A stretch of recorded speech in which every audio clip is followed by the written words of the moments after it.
Howdy folks, it's Meandering Mike in the Man Cave of Madness. It's just after midnight and we're doing another unboxing. This is a game from Flying Pig Games, publisher Mark Walker, designer Shane Logan. This is the second edition, as it said in the KickStarter, not a reprint, second edition of Old School Tactical Volume 1. That's on the Eastern Front, 1941 and 1942. Now, before I open up that box in the unboxing, these are some throw-ins that were in there with the KickStarter. This here are 2 player aids. These are like the neoprene mats. They got some marker tracks here, turn, victory points, casualty points, and impulse points. This could be used as a mouse pad if you'd like. These are called border strips. On certain scenarios, part of a map, you might only use part of it, so you can lay these down to delineate the area that you're working in. They've included these before, like in the Most Fearful Sacrifice. I jokingly said, "Oh, thanks for the mouse pad and thanks for the wrist rest." But so make sure you check in your box. We're amongst the packing material, the bubble wrap, the bigger air pockets, air pods, whatever those are called. Not in the game box itself. So if you did the Kickstarter, make sure you don't throw those away by mistake. All right, so let's take a look at this big sucker. This is, heavy. Huge. It's an oversized box. A lot of glare there. Let me get the shrink off. And as usual, I have did some little slits here. There you go. Like I said, it's big and heavy. And come on. My great dexterity, one-handed. Again, that's a joke, folks. For those of you who've seen my camera work with one hand, dropping things, bumping things, knocking things over. Okay, so there we go. Nice hex grid counters. This looks like a nice winter terrain. I'm hoping we're going to see some winter and non-winter maps in there. That would be cool. Okay, here it lists what the game includes. 2 huge, emphasis huge, 30 by 41 inch mounted game boards with 1 inch hexes.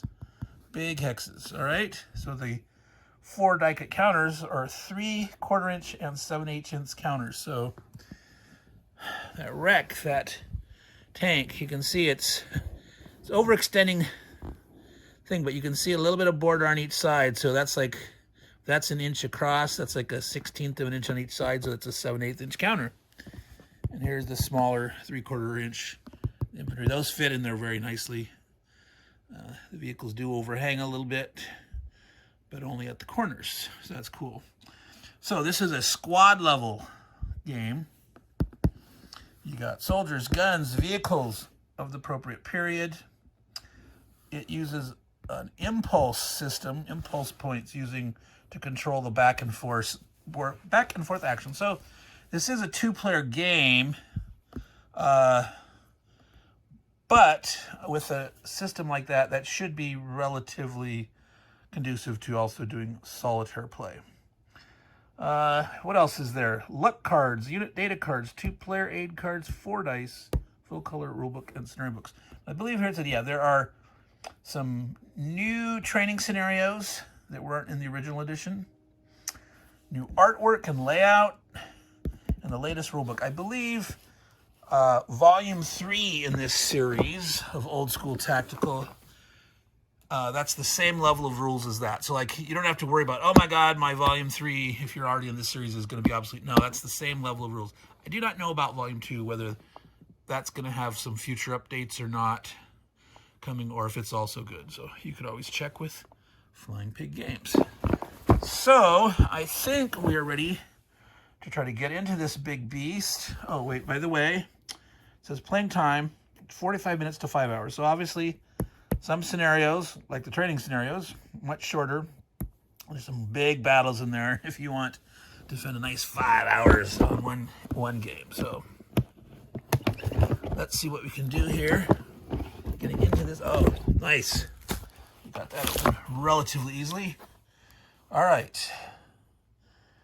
Nice cover there. Obviously based on a period photo and then sort of artified, as you might call that. This is the playbook. Rulebook version 5.65. All right, let's take a look at that rulebook first. All right, very nice and detailed table of contents. Nice detailed table of contents there. Welcome section.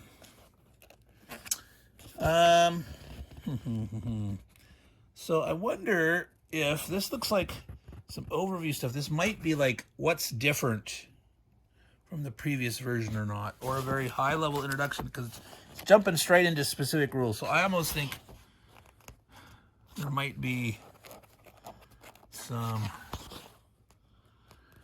interesting. It just jumps right into those rules. Let's see here. Oh, go back.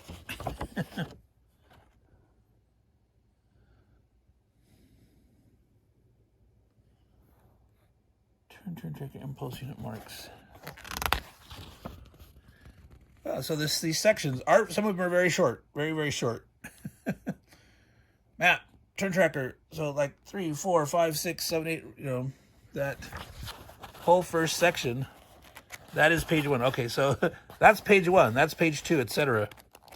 That's was looking like an outline format. That's actually the page, and then the contents on each page. Let's make sure 9 through 15 on page 2. 9 through 15. Yep. So those are page numbers, folks. Those are page numbers. All right. So that'd be pretty quick and easy to find what you're looking for. Lots and lots of colored examples. Every little thing is showing, you know, what it is we're talking about. That's what a bunker is. That's a pillbox. These are orchards, woods, etc. So all along the way, you know exactly what they're talking about. All right, urban line of sight. We got like 3 examples right here of line of sight. Let's see, levels, degraded line of sight, and then boom, boom, boom. All right, let's see. Arcs, paradrops, flight paths, airborne operations. Wow, we're getting in here hot and heavy, much detail. All right, what do we got here? Example of vehicle combat. All right. Let's see, how big was this? So the credits. Interesting. Shane Logan also did the artwork and layout and rules. Interesting. The rules index was done by someone else, but. All right, so an index in addition to that detailed table of contents. That's really nice. That's really nice. It's like a 3-page, 2.5-page rule index. Very good. So rules themselves, 23 pages to there. They're counting 1 page from the inside, so they're not counting the outside stuff. So 23 pages of rules. Not counting the table of contents, not counting the index, all that stuff. So that's not bad for what appears to be a quite detailed tactical SWAT level game of East Front combat. The playbook. All right. Ooh, that looks like 27 scenarios. Now, is there just 1 page per scenario, or do some of these spill over onto multiple pages? So there is no page number on each page. we can't really check that by such a quick glance. It appears, wait, Hedgehog scenario 26. Aha. So there's an example. Scenario 26 actually covers 2 pages. So I don't know how many 2-page scenarios there are. That might be the only one. It could be the only one. We just happened to stumble. It wasn't the very last scenario. The next last one. So yeah, most of these appear to be 1-page scenarios.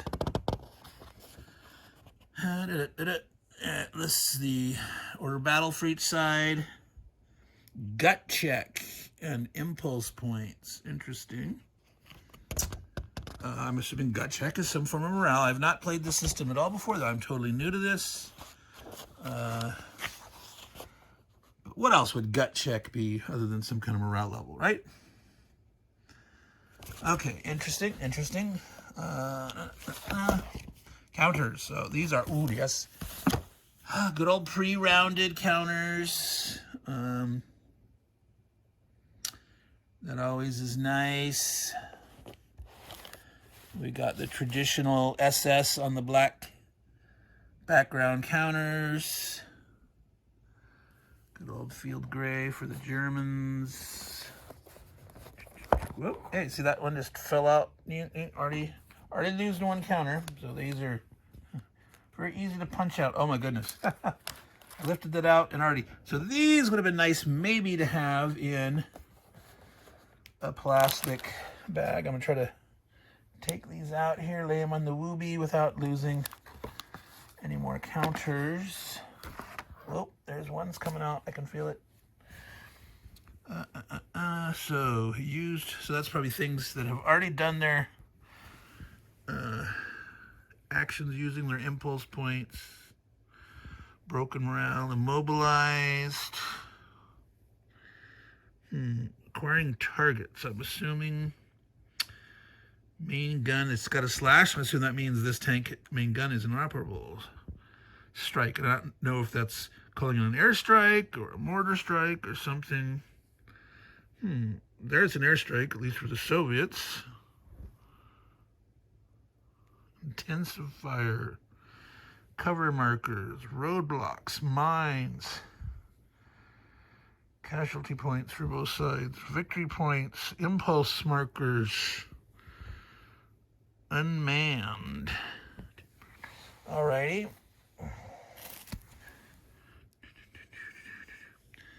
So, that's good old Soviet kind of lightish, brownish, khaki-ish color there. And then I'm assuming these bright red Soviet units, guard units, snipers, so elite dudes. Sergeant units, so some leaders, some guards, Commander NKVD, yeah, all the special goody guys. And then you have your standard other Soviet dudes, rifle units, other sergeants, non-elite units, etc., etc. Ooh, sappers, yeah. Irregulars. So I wonder if that includes partisans or just other miscellaneous non-normal line units that they've cobbled together from somewhere. All right, so a bunch of these counters came out on this German thing there. I'll have to make sure I didn't lose anything. There's still more goodies in this box, folks. We're at about almost 15 minutes, and we're still looking at the goodies. Infantry combat, firepower, vehicle combat, color-coded. I'm not sure. Just maybe yellow and white column just for ease of looking up and down the columns. Die roll modifiers, firepower modifiers. They stay consistent. 2 hit modifiers. More stuff on the back. Terrain effects chart. Again, I wish, they had the picture of the train in the rulebook. I'll tell you, I just like, you got to put a picture of the terrain at least on this same page. I mean, even if you have it down here or something, I mean, I would like, I mean, obviously if you have a big picture, it's going to widen these out and separate them, which I personally wouldn't mind having a terrain effects chart take up the whole page to make sure I could have in one place the picture of the terrain and all the effects. Is that just me? If you agree or disagree, let's go ahead and make comments, discuss that. What do you feel about the layout of terrain effects charts, and how would you design them? Or if you were a designer and the publisher was, would you push back on the publisher if they want to do it one way or another? Okay, so there's two of those same cards. All right, so we had what they call data cards.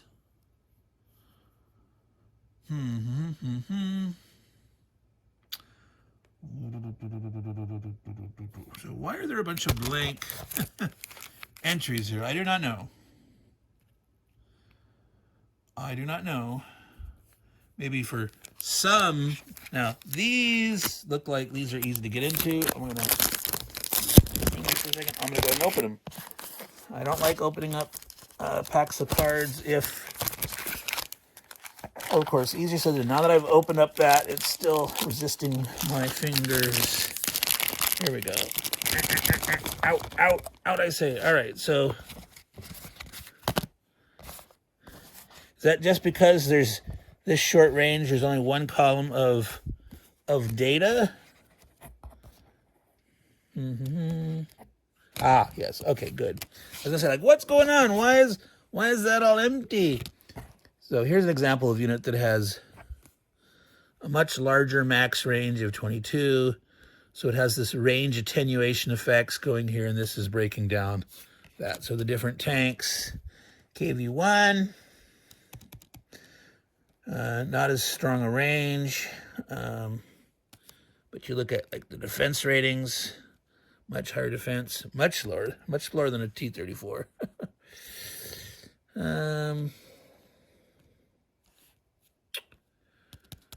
They're high explosive firepower, etc. So, oh, look at a KV2. How does those compare? The KV2, so on the top there, 13, 14. So a little bit shorter range. 14 instead of 16. Hit number, so 7, 8, 9. Now, I'm assuming a low number is better. You probably need to roll that number or greater to hit. And at long range, it's getting harder and harder to hit.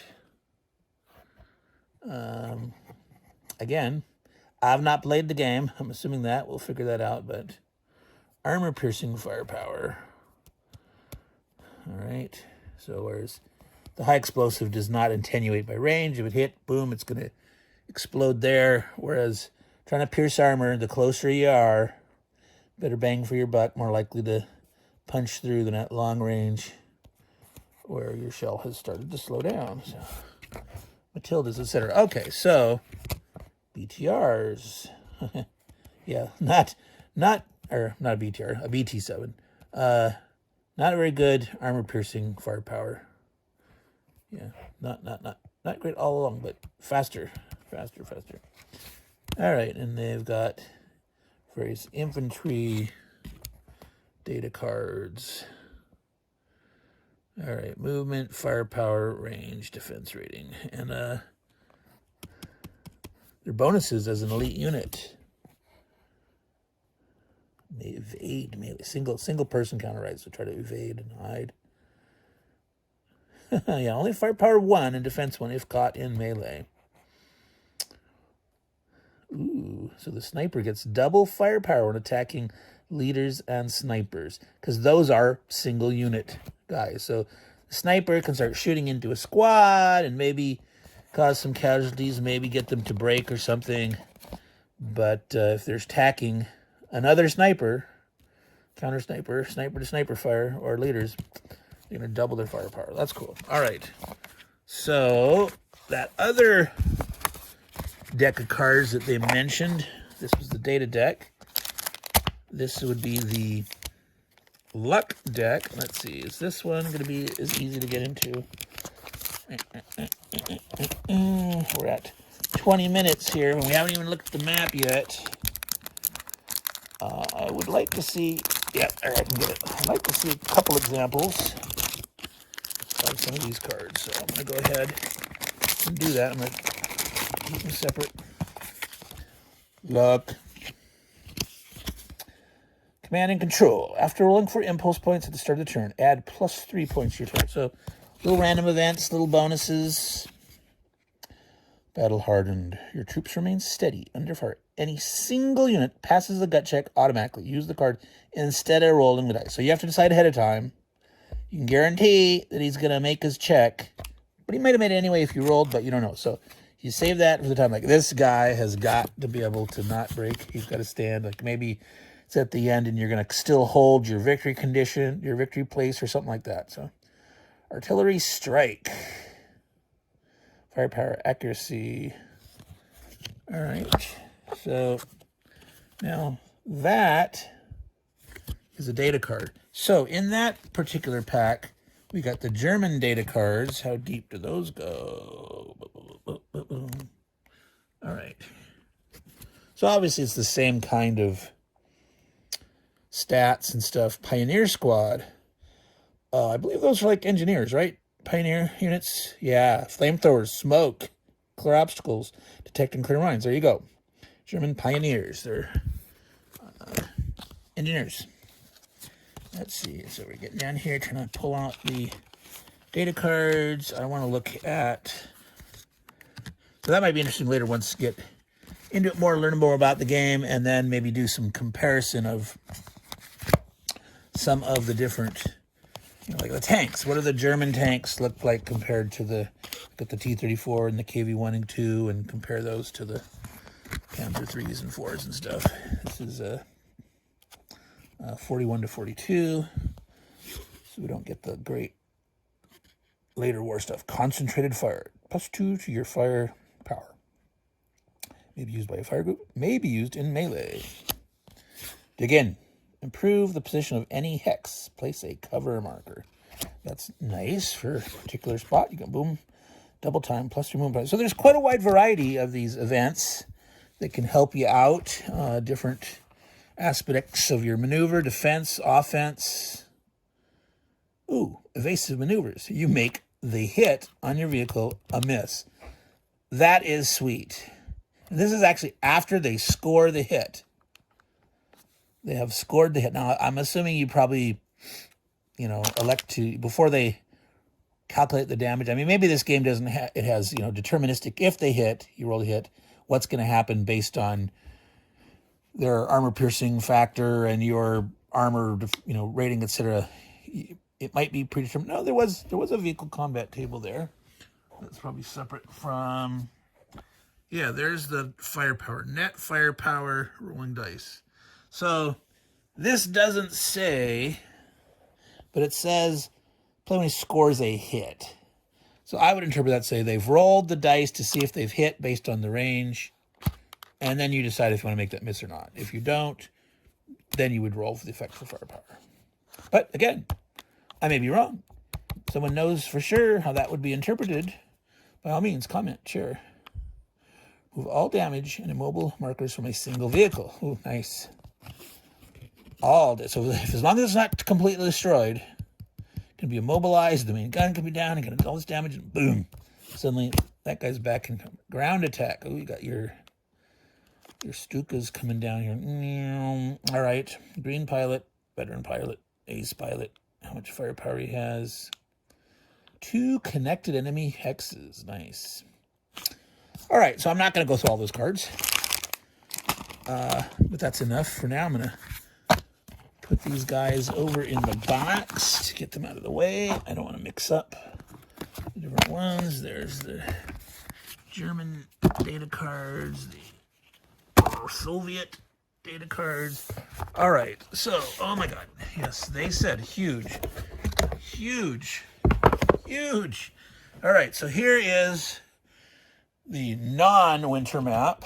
Okay, now, I don't know if I'm going to be able to fold this whole thing out here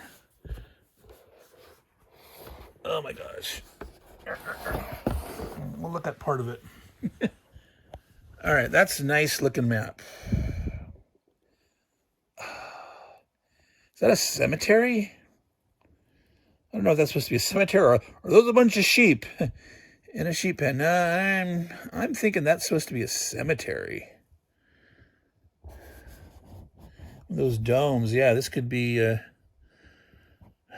Russian Orthodox church with the dome and stuff. I do not know. So you got stone walls, you got some kind of hedges. Okay, how much more can we fold out here without... No, here we go. Oh goodness. We're trying to... Don't rip.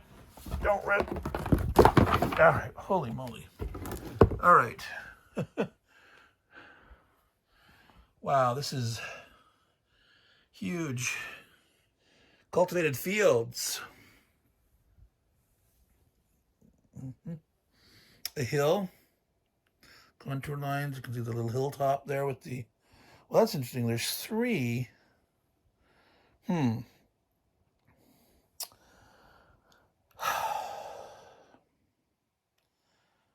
All right, so this is interesting. Those are not marking the center of the hex. So these 5 hexes are saying this and this and this and this and this are like a hilltop hex.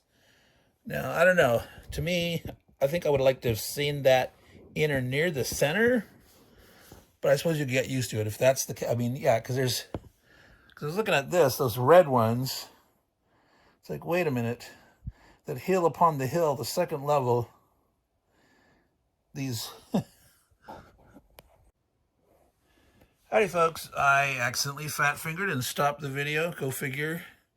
Yeah, those red things there, those 2 there are down way in the lowlands, but they're representing that whole hex. So, I don't know. Graphically, I would not have made that choice. I would have put these triangles in the center. I would have either replaced the center dot or put them next to them or something. But if you're used to this system, you know, I'm sure like, okay, we're used to it. It's no biggie. We understand what it means. But to me, that's a little thrown off to have them like, nah, that looks like, you know, this up here is the second level hill. And that part there, that really threw me because that's like the double. I'm trying to do this without. I'm trying to hold the phone in a funny. Right here, see, double contour line there, but the red is actually on the lowest level, but it's representing that double tall hill part there. So, oh well, it is what it is. All right, I'm gonna fold this puppy up. I'm only going to do a quick look at the winter map here. Because we're going on and on. I didn't actually see when we cut out on the second part. I'll have to splice these together. If I just shut my trap, I could have spliced them together. You wouldn't even know that I had stopped the game in the middle. So, yeah, it's just a winterized version. So actually, it's interesting, the text is here, but the hex numbers are this way. Maybe they have tracks on both sides of the boards that are oriented to each player. So I don't know. Let's see. Yep. So here you have tracks that are in line with the orientation of the hex numbers, so no big deal. All right, same thing. Okay, I'll get over that. That's a minor thing. Zooming out. Well, folks, I think we're gonna call it quits there. We've got, as it promises in the back of the box, 2 huge mounted maps. And now you know why these are valuable, the border strips, so that on a given scenario you can mark off, you know, we're using this part of the map or that part. You can put a few of those out, delineate the area that you're working in. Player aids. Oh yeah, we did have good old 4 dice. We had our playbook, our rule book. I'm gonna have to get out some baggies. That's one thing it did not come with. I did not see any baggies. There's not a tray, and there's no baggies. You have to supply your own baggies or trays. Depth-wise, I think I can fit 1 tray of most varieties. Well, let's see. Is this going to be big enough to do 2 trays sideways? Depends on the trays. We'll have to see. But we'll figure that out. All right. So that is old school. I'm going to dump these to get us here. Old School Tactical, Volume 1, 2nd edition, as it's in the Kickstarter. Not a reprint. 2nd edition. It's the Eastern Front, 1941 to 42. It's Flying Pig Games, which is a Mark H. Walker game. The design and the artwork by Shane Logan. So, if you are interested in squad level Russian front combat, this might be the game for you. So, this has been Meandering Mike in the Man Cave of Madness after midnight, doing another unboxing for you guys. Y'all should take care and ciao.